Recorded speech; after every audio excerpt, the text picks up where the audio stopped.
As expected, the U.S. Central Bank raised its key lending rate Wednesday by 0.25%, only the second time it has done so since the end of the financial crisis.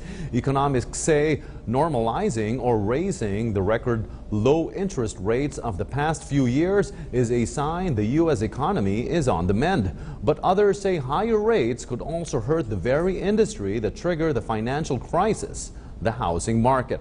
Miller Sega has more.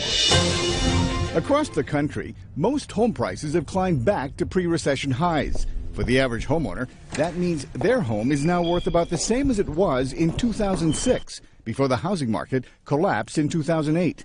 But just barely. The housing market is clearly getting healthier, so we need to allow this momentum to continue to build. The National Association of Realtors chief economist Lawrence Yun says it's a critical time for the housing market.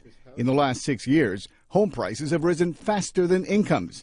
And in the last month, interest rates on 30-year mortgages have also risen dramatically. Mortgage rate had been at 3.5% for most of 2016. It has already increased above 4%, partly in anticipation of the Federal Reserve rate changes. With Fed officials signaling 3 more rate hikes next year, it's likely to go higher. Just a 0.25% increase could add as much as $50 per month on a $300,000 mortgage, says personal finance website Finder.com. That could turn off potential homebuyers, says money expert Michelle Hutchison on Skype.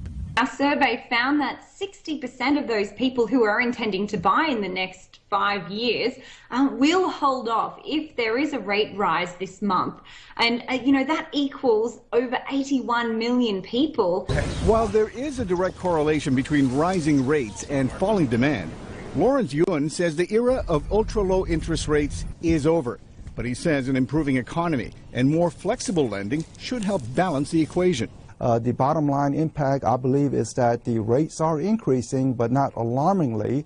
But combine that with job creation and possibly some opening up in the credit box will result in home sales essentially not changing in 2017. Yun says the bigger problem may be low inventories, especially for lower-priced starter homes.